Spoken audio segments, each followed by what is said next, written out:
démocratie au féminin, avec l'appui de l'Union européenne, s'est associé à cette table ronde que mon université, à la vérité, organise à l'occasion des activités marquant la Semaine de la femme au Cameroun, pour une cause juste. La cause est celle de la décision de nous mettre, de nous engager en croisade contre les inégalités des sexes pour un meilleur leadership, pour un leadership paritaire à l'horizon 2030. Vous voyez, lorsqu'on parle de croisade, il faut se mettre ensemble, il faut être solidaire et mener des actions stratégiques croisées comme croisade. Donc cela nous a énormément intéressés d'être ici aujourd'hui, travailler avec les partis politiques, avec les leaders d'opinion, les universitaires dont la voix porte, et elle a toujours porté, et les étudiantes surtout, qui nous suivent et qui assurent la relève, n'est-ce pas? Donc c'est pour ça que nous sommes là aujourd'hui.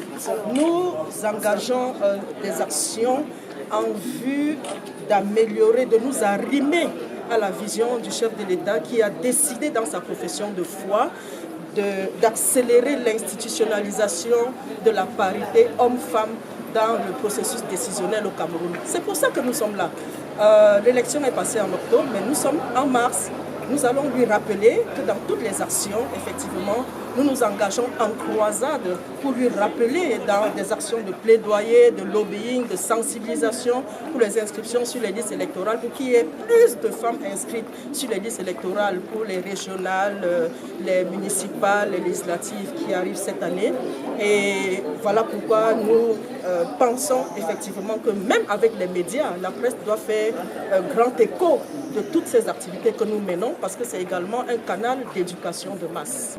Nous avons vu un certain nombre de points, la prise en compte des femmes dans les sphères de prise de décision, et cela nous introduit directement au sous-thème 1 qui sera présenté par Madame le professeur Justine Tifo, et vous l'avez vu tout à l'heure dans le reportage.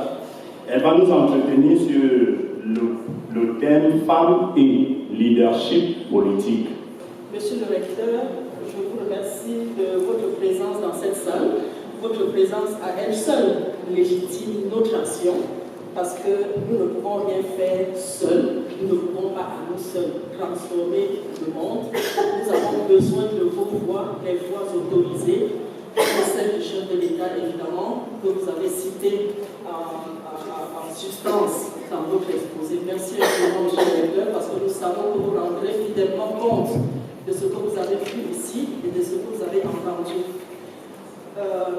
Chers collègues de ce palais, chères sœurs dans la salle, chers frères, chers jeunes, je vous remercie, et les médias aussi, d'être venus, parce que c'est grâce à vous que la société sera inondée par ces communications. Je vais aller très vite, parce que notre communication, comme tous nos outils, sont sur le site internet de More Women in Politics. On va afficher tout à l'heure. Le mot croisade, aller en croisade, aller en meute, en groupe, en équipe, au lieu d'agir seul, n'est-ce pas, pour plus d'efficacité. Donc il est question pour nous, maintenant, que nous sommes déterminés d'agir avec impact, avec efficacité. C'était ces quelques mots sur le sens de croisade. Pourquoi croisade aujourd'hui? C'est ça tout le sens. Donc, état des lieux, c'est quelques chiffres que nous allons présenter. La croisade du consortium démocratie au féminin, c'est un projet financé par l'Union européenne qui a pris fin en décembre dernier, depuis 3 ans, 2016-2018. Mais comme les législatives et les municipales ont été prolongées, je veux dire, le corps électoral a été, le mandat des conseillers municipaux ont été prolongés pour l'année prochaine, n'est-ce pas? Pour cette année, en la vérité, nous avons eu un avenant pour 6 mois, jusqu'à juin prochain, pour former les candidats. Le but de tout projet ayant été d'avoir au moins 30% des femmes à la tête des mairies à l'issue des prochaines élections municipales. Après, nous allons conclure. Alors, je vais passer rapidement sur la profession de foi du chef de l'État, que vous pouvez aussi trouver n'importe où, et le recteur l'a dit. Il a décidé que nous devions travailler ensemble. Il a planté le décor institutionnel. Vous savez qu'il y a encore des pays où les femmes ne parlent pas au micro, les femmes ne conduisent pas, parce qu'à la tête, On a des personnes qui pensent que non, leurs femmes vont rester derrière, elles ne leur servent à rien, peut-être à faire des enfants. Mais c'est une grâce pour nous parce que nous ne nous sommes jamais battus pour avoir une place au soleil. Vous avez vu Madame Delphine Changa, c'est pas pour rien que nous l'avons identifié dans ce documentaire. Donc nous avons cette opportunité, c'est une réelle aubaine que nous avons. Parfois on a de l'or en main et on ne s'en rend pas compte. Donc ce décor institutionnel, pendant que je parle, vous lisez, ce décor institutionnel que le chef de l'État plante à l'occasion de la présidentielle de 2018, vraiment nous engage à ne plus avoir peur, d'avoir honte d'échouer. En 2002-2007, on avait 13% de conseillers municipaux, de conseillères municipales. 2007-2012, selon dans cette mandature, elles étaient 15%. Et en 2013-2018, elles étaient vers 8%, soit seulement 8% de femmes, mais vraiment dans l'exécutif communal. À la tête des mairies, elles sont 8% maintenant. C'est pour ça que je vous ai dit au début que le projet financé par l'Union européenne vise à coacher, à former les femmes candidates au municipal pour que, comme à l'Assemblée nationale, elles sont déjà 31, qu'à la tête des mairies, on ait au moins 31%, qu'on ait au moins 30% de femmes aussi à la tête des mairies. C'est parce qu'il y aura plus de femmes dans la gouvernance locale que les besoins sexo-spécifiques des femmes, des enfants, elles sont plus regardantes sur les besoins des communautés. Les hommes m'excusent, mais ils ont leur point fort vraiment ailleurs. Mais nous avons réalisé une étude, comme vous allez voir tout à l'heure, nous avons réalisé une étude qui a démontré que la femme déploie son potentiel maternel. Elle gère la chose publique au niveau local, qui est pour elle le niveau du galop d'essai. Et puis, comme elle sort à peine de sa maison, et ce n'est pas loin de sa maison, elle conforte en fait à la vérité cette communauté à sa chose, au plan émotionnel évidemment, elle veut produire des résultats, d'autant plus que la société la regarde, on va voir comment elle va faire. Les femmes elles entendent, on va voir, elle a voulu la mairie, mais aujourd'hui, effectivement, quand on évalue, vous voyez qu'elles ont fait. Il y a quelqu'un qui a chanté, vous avez déjà fait quoi, et on a vu. Elles ont fait, il y a 8 femmes qui sont sur les plaquettes que vous avez en main là. Nous avons fait toute une plaquette pour les valoriser. Elles ont effectivement fait et on a vu au niveau local, c'est la raison pour laquelle on veut les impliquer plus. Maintenant, au niveau des législatives, il y a également eu une évolution. Un peu en dents de scie, mais on a fini par remonter la pente à partir de 2007. En 2007, quand nous avons commencé cette action, elles étaient 19, on m'a dit 20, mais je pense qu'elles étaient 19 à l'Assemblée nationale, avec des actions conjuguées, ONU Femmes, les partis politiques, la société civile, et l'ONEL à l'époque, elles sont montées à 25 après l'élection de 2007, et en 2013, les voilà 56 à l'Assemblée nationale, donc 31%.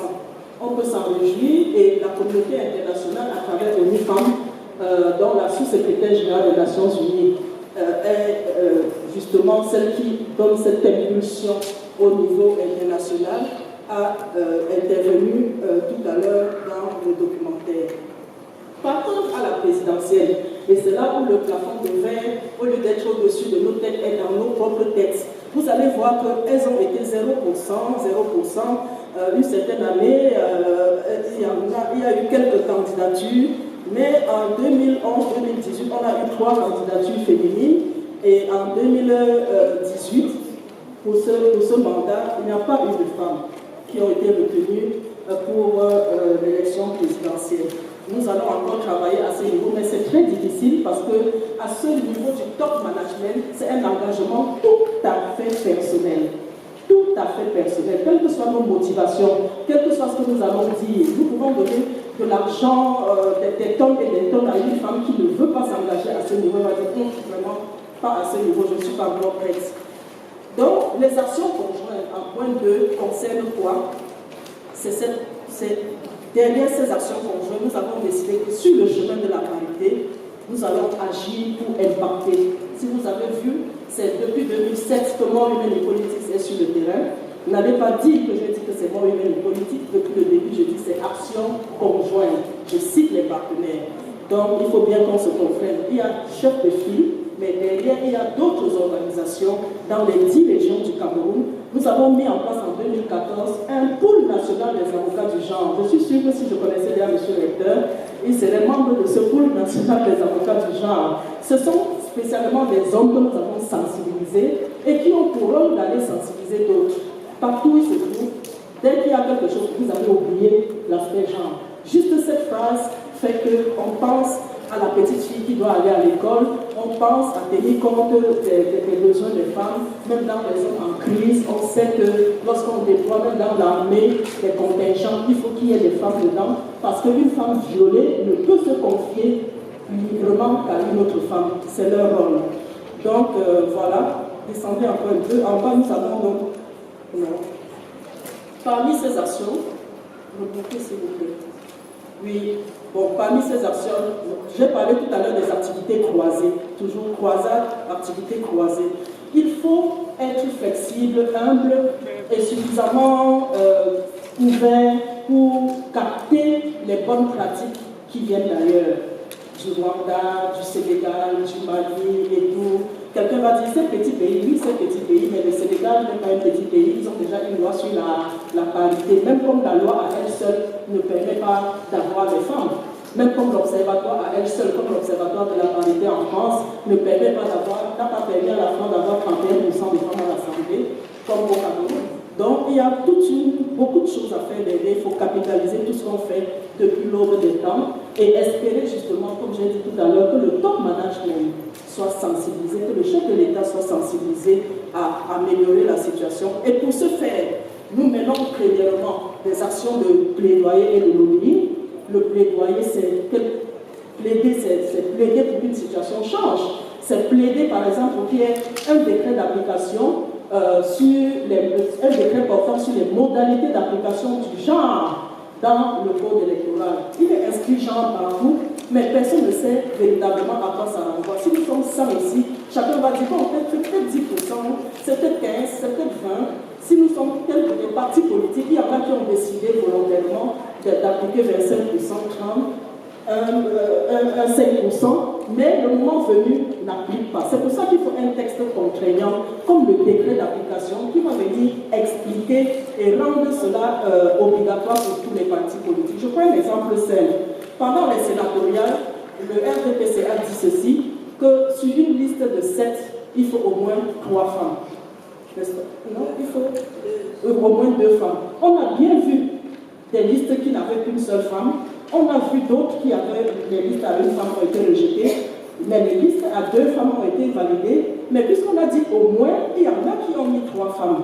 Ça veut dire qu'il faut un élément comme celui-là, mais au niveau global, au niveau d'un décret d'application. Là, c'était une décision interne à un parti politique. En dehors des actions de plaidoyer, on a le lobbying. On identifie des personnes qui sont déjà sensibles et on va les déranger en disant le père, peut-être pendant la prochaine session, s'il te plaît, mets un peu dans ton agenda les questions des femmes. On était là à l'Assemblée nationale, déroule rapidement. Là, c'est lorsqu'on a mis en place le pôle national des avocats du genre dans le cadre de la campagne Be4She. Les hommes pour les femmes, ça vient des Nations Unies, ce n'est pas une invention. C'est pour ça justement que les chefs d'État ont été sensibilisés. Organiser de temps en temps des forats, d'échanges comme ça. Ça, c'est une conférence internationale que nous avons organisée en 2016 au Palais des Congrès. Les femmes d'Afrique sont venues dans le cadre de la journée de la femme africaine. S'il vous plaît, allez rapidement. Organiser des dîners plaidoyers. Nous avons organisé avec l'Assemblée nationale, avec l'Union européenne, avec les communes et villes unies du Cameroun, plusieurs dîners plaidoyers, justement pour leur dire à ce niveau, c'est vous qui devez agir. En avril prochain, nous aurons un autre dîner en direction des femmes mères pour leur dire, pour que vous soyez 30% à la tête des mairies, vous devez mouiller vous-même le maillot. Seuls nous ne pouvons pas. Donc voilà les associations de la société civile qui se sont impliquées. Parmi vous avez autour de nous les volontaires, les jeunes que nous avons formés, 1300 qui descendent dans les villes, dans les universités, sensibiliser les jeunes à s'inscrire massivement sur les listes électorales. Et là, à travers les affiches, ce qu'on appelle les outreach, la méthode outreach sensitization, les jeunes vont dans les marchés, dans les cités universitaires, rencontrent la cible là où elle se trouve. n'est-ce pas, à travers les foires foraines que EDEC également organise, les jours de marché dans les zones rurales. Et là, nous avons signé une convention à l'Université de Douala, et à l'occasion de la convention, n'est-ce pas, les volontaires avec Élections Cameroun inscrivaient les gens sur place. Nous organisons aussi des sessions de formation, telles que vous avez reçu là, la fiche, la plaquette qui vous dit en substance ce que nous faisons. Point 9, formation des candidats aux élections. Nous l'avons fait en 2007, 2011, 2013 et nous le ferons également cette année. Voilà, on en a déjà parlé avec les centres de promotion de la femme au niveau des zones rurales. Nous travaillons en synergie. Et cet ouvrage, Genre, leadership et participation politique au Cameroun, de 1931 à 2013. Je vous exhorte vraiment à aller télécharger cet ouvrage qui est en accès libre. Ce sont nos experts, hommes comme femmes, les avocats du genre, qui ont contribué à démontrer que depuis 1931, le leadership féminin s'exerce de façon consciente. Nous évaluons évidemment, lorsqu'on fait un travail, on évalue. Vous avez tous reçu cette plaquette, parce que notre travail aussi consiste à rendre les femmes qui sont en poste visibles, pour que ça suscite d'autres vocations, pour que celles qui hésitent encore comprennent que, donc la mère qui était timide à l'école comme ça est ici, moi aussi je serai à la prochaine élection, je ne suis pas candidat. Oui, moi-même j'étais timide, et quand je voyais 2-3 personnes, je commençais à trembler jusqu'au soir. Donc ça peut arriver, tourner rapidement. Alors, pour 2019, donc, sur le chemin de la parité, notre cible c'est 30% des femmes à la tête des mairies, mais pour 2030, nous pensons avec les femmes que cela est possible. Pour cela, il faut, comme disent les anglo-saxons, action oriented across result-based management. Je vous remercie de votre attention. Avec votre permission, nous allons laisser ça quelques minutes, parce que je suis sûre que les jeunes et certaines personnes aimeraient bien avoir nos contacts et savoir comment entrer en possession de ces outils de communication. Non sans avoir expliqué que je prie, monsieur le recteur, qu'il permette à ce que le protocole retrouve les autorités de l'université, en fait, qui doivent signer un peu cette charte pour dire oui, ils sont d'accord pour la participation politique des femmes. C'est pour nous un indicateur d'adhésion sociale à la cause du leadership politique des femmes. Je vous remercie.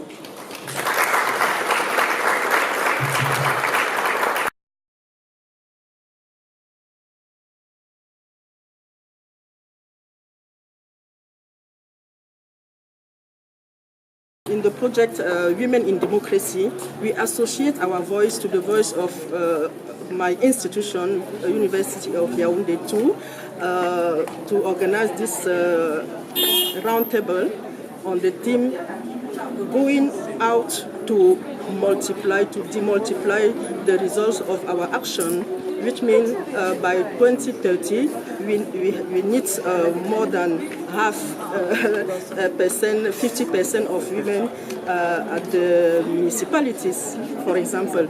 That is the reason why we have to sensitize, we have to educate, and we have also to remind to all the population that in the profession, the faith, profession of faith of the head of state during the last elections, he decided to accelerate the institutionalization of gender parity in all the decision-making sphere. That is why we are here today. Thank you.